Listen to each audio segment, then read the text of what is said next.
Hello, good evening dear students. Today we are going to discuss what is an atom. ठीक है, तो आप शुरू से ही एटम और मॉलिक्यूल को कंपेयर करते हुए चलिए, जैसा हमने चैप्टर के बिगनिंग में भी इसको डिस्कस किया था. Atom is the smallest particle of the element. Is it clear?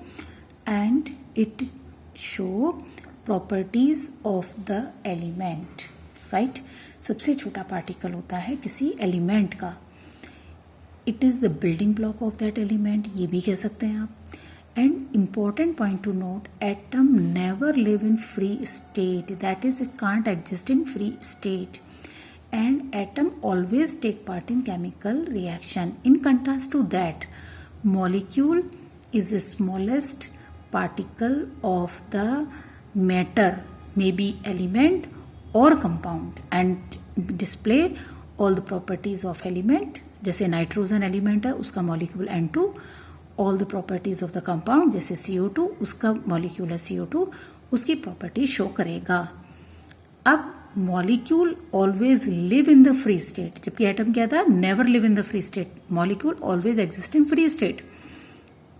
And molecule never take part in chemical reaction. जैसे आपने H2 और Cl2 की रिएक्शन कराई, तो H2 और Cl2 के बीच में रिएक्शन नहीं होगी. H2 first changes into hydrogen atoms, Cl2 first changes into the hydrogen atom, then H and Cl react together.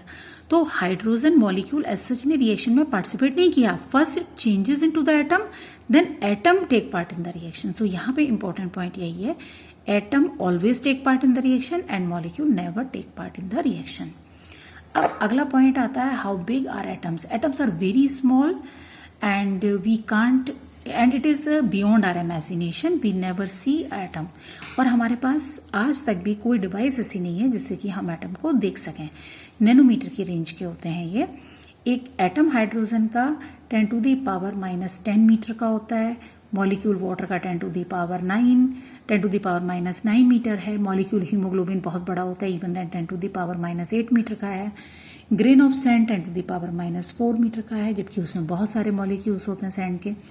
तो इस तरीके से एटम का साइज बहुत ही छोटा होता है. ठीक है, और ये किसी भी डिवाइस से देखा नहीं जा सकता. Right, they are very very small in size. तो इनको स्टडी करने के लिए, इनके साइज को हम एक्सप्लेन करने के लिए और उनकी कैलकुलेशन को इजी करने के लिए हम उसमें एक प्रीफिक्स लगाते हैं. जैसे 10 टू द पावर -10 मीटर को हम कहेंगे 1 एंगस्ट्रॉम मीटर. ठीक है, इसी तरह 10 टू द पावर -9 मीटर को हम बोलेंगे 1 नैनोमीटर. यानी कि एंगस्ट्रॉम और नैनो मीटर की यूनिट को छोटा कर देते हैं, तो हमें कैलकुलेशन में इजी हो जाता है. राइट, तो हम इनको प्रीफिक्स लगा के छोटा करते हैं. तो atoms are very small in size. Now come to the next part, that is what are the modern day symbol of atoms of different element. उससे पहले हम एंशिएंट सिंबल्स पे भी थोड़ा ध्यान देंगे. पुराने टाइम में जो सिंबल्स डॉल्टन ने यूज़ किए थे, आप अपनी स्क्रीन पे देख रहे हैं, हाइड्रोजन है, फॉस्फोरस है, कॉपर है, लेकिन इनको लर्न करना बहुत डिफिकल्ट था. इनके फॉर्म में मॉलिक्यूल्स लिखना, फिर केमिकल रिएक्शंस लिखना, इट्स वेरी डिफिकल्ट प्रोसेस. तो उन्होंने क्या किया कि जो उनके लैटिन, ग्रीक, इंग्लिश के नेम्स हैं, ठीक है, एलिमेंट्स के, उनके फर्स्ट लेटर को एज ए सिंबल मान लिया. अगर वो ऑलरेडी असाइन है किसी को, तो नेक्स्ट लेटर भी उसमें इंक्लूड कर लिया. ठीक है, अगर वो भी किसी तरीके से है तो कोई भी नया लेटर उसको असाइन कर दिया. जैसे कॉपर है, तो इसका जो नेम है वो है क्यूप्रम. तो क्यूप्रम में C ऑलरेडी कार्बन को असाइन था, देन इट बिकम Cu. इसी तरह कोबाल्ट में Co. सिल्वर है, अर्जेंटम इसका नाम था, Ag. तो इस तरह से ये सिंबल्स डिसाइड हुए. अब इसमें एक पॉइंट, ये IUPAC ने, यानी international union of pure and applied chemistry, जो कि वर्ल्ड वाइड एक काउंसिल है और वही सारे रूल्स को अप्रूव करती है, बनाती है, वही एलिमेंट्स के नेम्स को भी अप्रूव करती है. तो सिंबल भी उसी ने ही अप्रूव किए हुए हैं. तो हाइड्रोजन के लिए H, एल्यूमिनियम की Al. अब लिखने का तरीका आपको समझना है. आप इसमें इंग्लिश के कोई रूल्स नहीं लगेंगे. कहीं भी आप हाइड्रोजन का सिंबल लिखेंगे, always you will write capital H. चाहे आप फॉर्मूले में लिख रहे हैं चाहे केमिकल रिएक्शन में लिख रहे हैं। अगर कैपिटल H लिखा है that means it represent to hydrogen. Aluminium के लिए first letter A capital, second letter L small बनेगा। Cobalt CO। अब कोबाल्ट में आप जरा सा ध्यान दीजिए, अगर कोबाल्ट में आपने दोनों लेटर कैपिटल बना दिए तो इस बिकम कार्बन मोनोऑक्साइड, क्योंकि कार्बन मोनोऑक्साइड में एक कार्बन और एक ऑक्सीजन होता है। So its molecular formula represented as CO।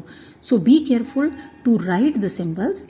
तो कोबाल्ट का C कैपिटल O स्मॉल बनेगा, जबकि कार्बन मोनोऑक्साइड में दोनों कैपिटल बनेंगे। और अगर आपने दोनों स्मॉल बना दिए तो वो कुछ भी नहीं होगा, that is 100% wrong. You are not depicting anything with small C and small O, right. तो इस तरीके से सिंबल्स आपको लिखने हैं। अब ये सारे टेबल 3.1 में जो एलिमेंट्स के सिंबल दिए हुए हैं, you have to learn that aluminium, argon, ये कॉपर, नाइट्रोजन, ये तीनों लाइंस आपको याद करने हैं, सिंबल्स आपको लर्न करने हैं। और इसमें एक सिंबल, एक एलिमेंट और ऐड कर लीजिए, टंगस्टन। एंड टंगस्टन का जो सिंबल है वो है W, मेंशन कर लीजिए इसको। और ये भी आपको लर्न करना है, इट्स वेरी इंपॉर्टेंट। तो ये पूरी टेबल आपको याद करनी है, ठीक है। अब आइए एटॉमिक मास पे। अब इसको समझना बहुत ज़रूरी है। हमने हमारी जो एक मास का SI सिस्टम है उसमें हमने फिजिकल क्वांटिटी के लिए कुछ यूनिट्स डिसाइड की हुई हैं। जैसे मास के लिए किलोग्राम, ठीक है। किलोग्राम, पहली बार तो किलोग्राम एक अकेली यूनिट है जिसमें एक प्रीफिक्स भी है, अकेली स्टैंडर्ड यूनिट है जिसमें प्रीफिक्स है। बाकी किसी भी स्टैंडर्ड यूनिट में प्रीफिक्स नहीं है। टाइम के लिए सेकंड है, और आपकी लेंथ मेजरमेंट के लिए मीटर है, ठीक है। अब हमारे पास जो किलोग्राम यूनिट है SI की, वो बहुत बड़ी यूनिट है। अगर हम ग्राम भी लिखते हैं तो भी बहुत बड़ी यूनिट है। हमारे जो एटम्स हैं उनका मास -31 की रेंज का होता है, -30 और -31 की रेंज का होता है। -30 किलोग्राम, -31 किलोग्राम की रेंज का होता है।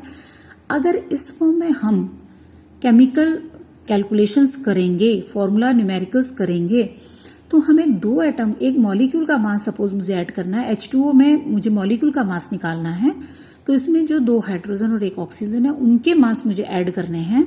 तो ये मेरे लिए बेहद डिफिकल्ट हो जाएगा, क्योंकि हर एक में एक्सपोनेंट पावर्स आएंगे। तो उस ईज ऑफ स्टडी के लिए एक unit mass, that is known as a atomic mass unit, decide किया गया है। अब आप इसको ऐसे समझिए कि अगर आप मार्केट में 5 kg पोटैटो लेने जाते हैं तो आपको वो कैसे देगा, उसके पास एक 1 kg का मास होगा जो कि यूनिट मास है, और उसको 5 टाइम्स करके आपको दे देगा, ठीक है। इसी तरीके से हमने केमिस्ट्री में, क्योंकि हमारी कैलकुलेशंस में बहुत छोटी कैलकुलेशंस हैं, बहुत स्मॉल मास हैं, इसलिए हमने उस किलोग्राम की तरह एक एटॉमिक मास यूनिट डिसाइड की है, राइट। अब हम दूसरे एटम्स का मास उसके कंपैरिजन में निकालते हैं, जिससे कि हमारी न्यूमेरिकल वैल्यू पावर्स में ना आके बहुत छोटी हो जाती है। आया समझ में। अब जैसे हमने यहाँ पे यूनिट किसको माना है, हमने यूनिट माना है यहाँ पर 6C12 के एटम को, ठीक है। 6C12 का एटम का एटॉमिक मास 12 है, उसको हमने 12th पार्ट में डिवाइड कर दिया, और 1/12 part of C12 isotope is considered as a atomic mass unit, ठीक है। अब हम इसको इससे कंपैरिजन करके दूसरों के मास निकालते हैं, जिसमें हाइड्रोजन का 1 आता है, नाइट्रोजन का 14 आता है, ये भी आपको लर्न करना है और मैं ये आपको बता दूंगी अभी। ऑक्सीजन का 16, सोडियम का 23, ये सब आपके आएंगे और ये आपको याद करने हैं। अगर ये थोड़े बहुत फ्रैक्शन में आते हैं तो हम उसको राउंड ऑफ कर लेते हैं। जैसे हाइड्रोजन का 1.008 आता है तो हम उसको राउंड ऑफ करके 1 कर देते हैं, लेकिन क्लोरीन का आप देख रहे हैं 35.5 है, because 5.5 can't be ignore, so this is 35.5, right. तो ऐसा नहीं है कि हम सीधे कार्बन पे पहुंच गए। प्रीवियस साइंटिस्ट ने पहले ऑक्सीजन से कंपेयर किया, लेकिन वहां भी कुछ प्रॉब्लम्स थी। उसके बाद oxygen related with a large number of element and form compound, this atomic mass unit give masses of most of the elements is a whole number. लेकिन इवन देन कुछ ऐसी प्रॉब्लम्स हुई जिसकी वजह से हमने इनको इग्नोर कर दिया या इनको हटा दिया, और प्रेजेंट में 1961 में यूनिवर्सली ये एक्सेप्ट किया गया कि कार्बन 12th आइसोटोप को स्टैंडर्ड रेफरेंस लिया जाए मेजरिंग एटॉमिक मासेस के लिए, और 1 atomic mass unit is a mass unit equal to exactly 1/12 the mass of one atom of C12 isotope, right? Isotope इसलिए क्योंकि कार्बन के 3 आइसोटोप होते हैं, 13 और 14 ऑल्सो, तो इसमें हमने C12 आइसोटोप को कंसीडर किया है। Thank you.